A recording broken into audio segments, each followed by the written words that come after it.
Buenas tardes.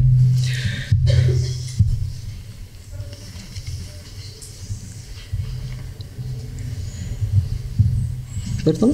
Ya. Intentaremos ser breves, críticos y trataremos de guiar el tema por un camino un poco menos técnico y más cercano a lo humano. Esto por tratarse de un tema al cual lleva a los hombres hasta sus límites. Esta ponencia puede sonar un poco romántica debido a que refleja nuestra visión de la Gran Guerra. Gracias. Desde que comenzamos a analizar la Primera Guerra Mundial, más nos convencemos de la importancia de ella y del menosprecio a la cual está siempre sometida, ya que careció de la espectacularidad de la Segunda Guerra en cuanto a la magnitud, destrucción y más que nunca un enorme dejo por el sentir humano. Es muy cierto y lógico que el difusionismo bélico de la Segunda Guerra Mundial es mucho mayor que la primera en cuanto a que ésta ha sido material más fecundo para directores de cine, novelistas, artistas gráficos, etc. Pero no podemos obviar el hecho de que este conflicto genera un cambio en la concepción de la guerra, no solo en la tecnología y tácticas introducidas, sino también en el misticismo creado en torno al romanticismo de la guerra y su lento final. Esta también marca los parámetros que a la postre determinará la Segunda Guerra Mundial y marcará a fuego el inicio de una nueva era en la cual ya no se honra al enemigo como un digno rival, tal como lo hiciera Aquiles con el cuerpo de Héctor al entregárselo a su padre, el rey Príamo, o la admiración del rey Filipo para con Demóstenes, su encarnizado rival, entre otros. El final de la Gran Guerra significó el quiebre de estos valores que aún permanecían en el inconsciente del hombre y lo reemplazó por el metal caliente expulsado por las fauces de las ametralladoras, o la niebla de muerte traída a los hombres por la brisa de la mañana que impedía la concepción del combate de antaño, que sacaba a luz las virtudes y defectos humanos. Todo esto confabulando para que el hombre se transformara en solo una pieza más de una maquinaria de guerra. El simbolismo de la guerra y la forma de ser comprendida en la sociedad ha cambiado a lo largo de la historia, pero siempre manteniendo ciertos cánones dedicados a diversos arquetipos propios del inconsciente humano, como sería la propia lucha del héroe con todo su viaje y proezas, el exterminio del enemigo simbolizado como el más responsable al cual hay que derrotar. Estas formas de interpretación se encuentran unidas a diversos procesos socioculturales ligados al problema limítrofes, económicos, étnicos, etc., que han gatillado en los conflictos como única forma de solución. Pero nos vemos frente a una sociedad cuya visión general, en especial en Occidente, ha cambiado respecto a lo que significa la guerra. A juzgar por la historia, en otros tiempos existía el deseo idealizado de sentirse servir a un ideal superior a una costa del dolor producido a otros. Los soldados cantaban junto a Napoleón en sus marchas hacia Moscú. El nacionalismo liberal inundaba los deseos de los hombres de buscar la unidad a toda costa en la joven nación alemana. Y más remotamente, los bardos cantaban las gestas de Carlomagno y Roldán. Mención aparte merece todo el idealismo caballeresco y guerrero medieval, en donde la guerra santa y el honor se infundían en uno solo como virtudes admirables. Es interesante observar la evolución del imaginario en la sociedad respecto a las nociones y símbolos en general que se han construido en torno a la guerra, acerca de cómo pasó de ser un reflejo del subconsciente en el sentido de representar todos estos arquetipos referentes al héroe, con todos sus elevados atributos que inundan de romanticismo los corazones del hombre, a transformarse en el símbolo actual de destrucción, decadencia y rechazo al hombre que vemos hoy en día. No debemos caer en el error o simplicismo de que la guerra contaron siempre con un amplio apoyo, en que todos los combates anteriores los soldados iban creyendo poder ganar una honorabilidad que los ascendería de por vida entre los demás, o que iban sin miedo al campo de batalla, puesto que siempre ha existido el rechazo y el miedo. Quizás la muestra más clara de esto sean los grabados hechos en la Guerra de los 30 años, donde se mostraban los horrores de la guerra con individuos siendo ahorcados de los árboles, o la clásica pintura de Goya que muestra los fusilamientos del 3 de mayo, en donde se grafican con intensidad la brutalidad del hombre.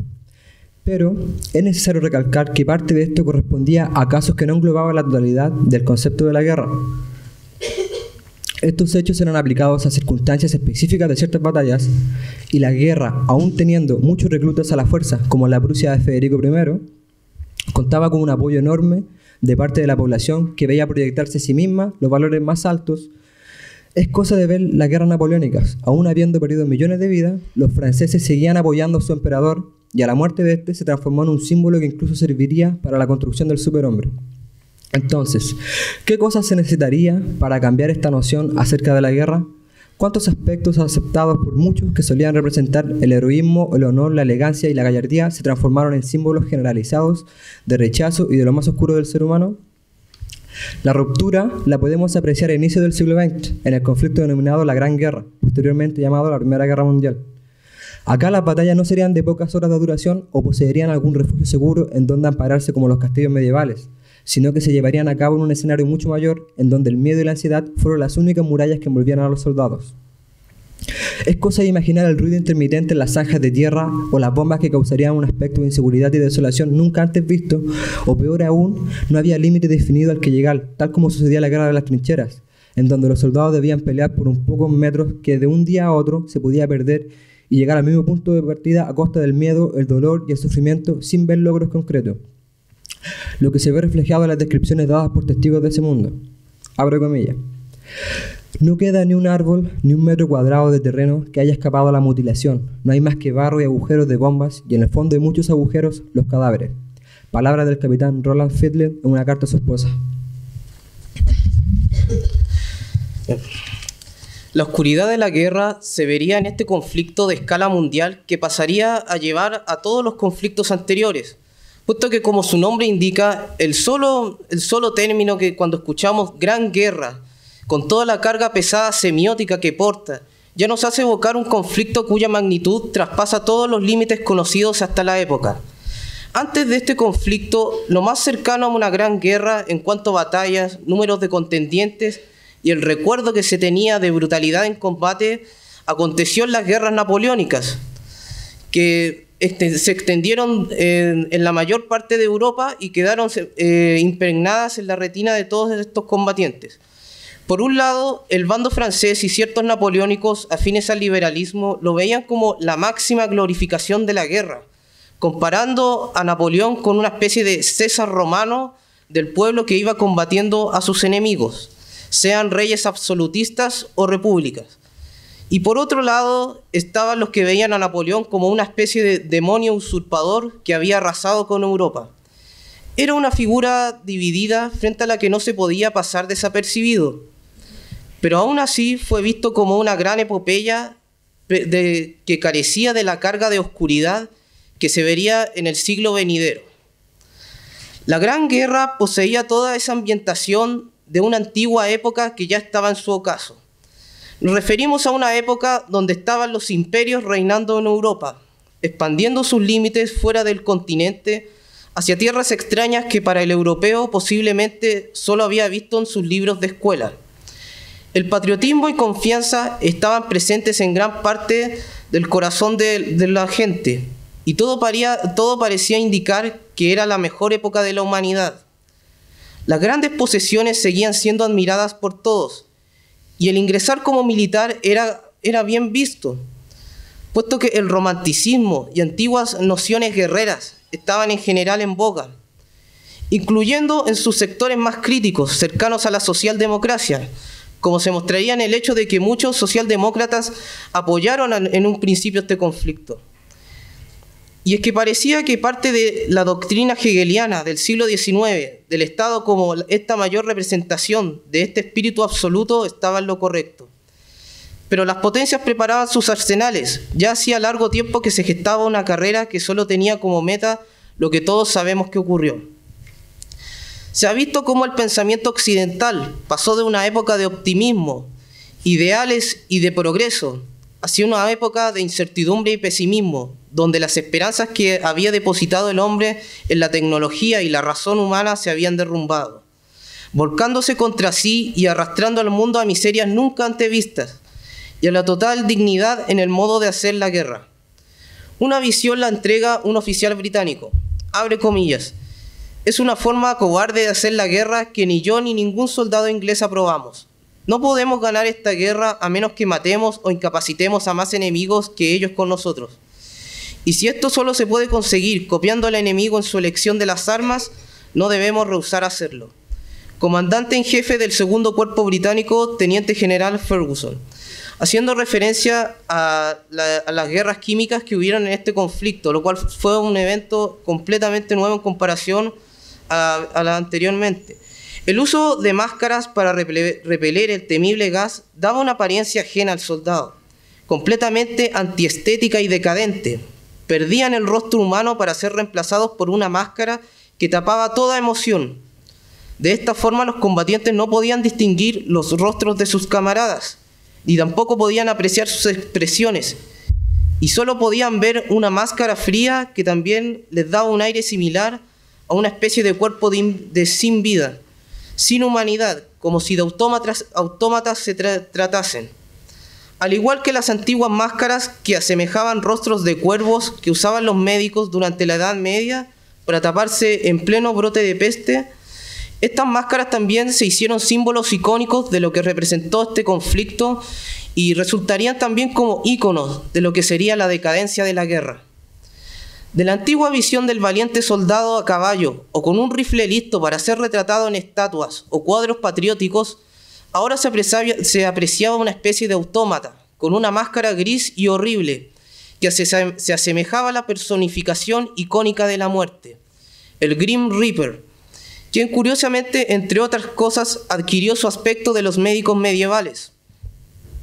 Ahora el soldado de la Primera Guerra, más que ser un símbolo de virilidad y fuerza, era cuestionado y se mostraba como la reencarnación de esta especie de Grim Reaper que se habría generado en la Edad Media, con la diferencia de que ahora este Reaper sería real y de carne y hueso, una especie de símbolo de lo que alguna vez fue un ser humano para transformarse en esta especie de cadáver viviente.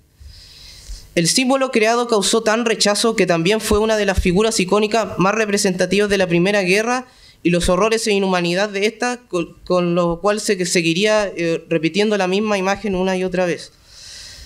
Más tarde, las mismas máscaras de gas serían usadas en los carteles de grupos de izquierda para mofarse de las ideologías fascistas y sus ideales, los cuales consideraban que no habían aprendido nada de la Primera Guerra Mundial.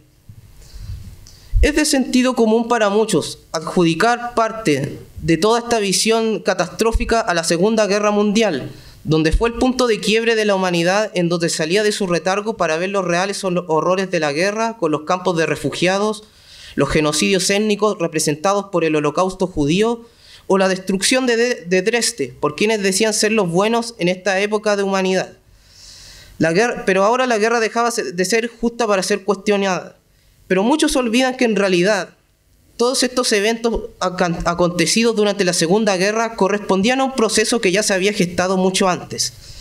El auge del fuerte nacionalismo anterior a la Segunda Guerra se basaba más bien en un sentir colectivo de rencor hacia el enemigo y de querer ajustar cuentas sin saldar lo que había sido la Gran Guerra, o también la que sería conocida como la guerra de todas las guerras.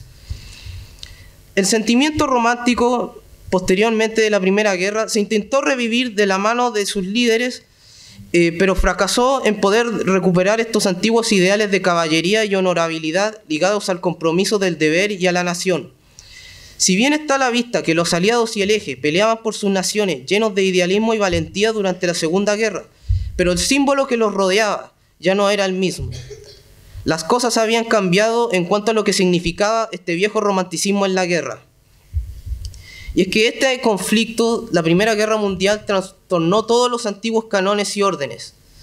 ¿Y qué mejor evidencia de ello es en los testimonios e imágenes referentes a la Segunda Guerra, los cuales, a pesar de conservar un viejo idealismo aguerrido en sus combates, poseía formas distintas?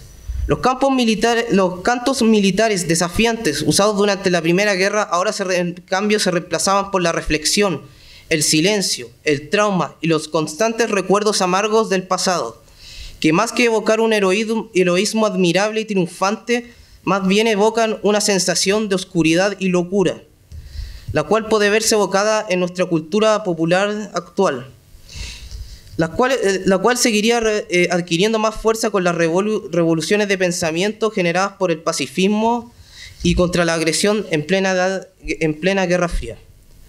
Conclusión. Al final la guerra ya no es tal cual se la imaginaron aquellos valientes soldados de antaño. Ahora ya no es más que un juego donde el hombre ingresa a un camino sin retorno. La Gran Guerra fue escenario de un cambio generacional y cultural a nivel mundial. De esta forma podemos concebirla como lo que fue una primera guerra romántica a nivel general. ¿Y qué mejor evidencia de esto que los pomposos y vistosos uniformes franceses, de los cuales podemos caracterizar su pantalón rojo o aquellos chaquetas largas que ahora pasaban a ser un gris triste, fruto de la necesidad de no ser divisado por el enemigo. Los antiguos cascos de formas y adornos exagerados, que evocaban antiguos tiempos, cuyo mayor ejemplo eran los del bando alemán, fueron reemplazados por la vestimenta y equipamiento más acorde a las nuevas circunstancias. El ruido equino durante las gloriosas cargas de batallería, en otros tiempos dignas de epopeyas, fue ahora silenciado por el tableteo de una nueva arma capaz de disparar cientos de balas en un minuto. La guerra había dado un giro del cual nunca volvería atrás. Abriendo comillas, la guerra es esto. No es el riesgo de morir ni los fuegos artificiales de la granada roja que te ciega al caer silbando, sino el presentimiento de ser una marioneta en manos de un titiritero desconocido. Y hay veces en que este presentimiento te hiela el corazón, como si la muerte tirara de los hilos. Cierre comillas, soldado Paolo Monelli, de 23 años, cazador de montaña del ejército italiano de 1916. Muchas gracias.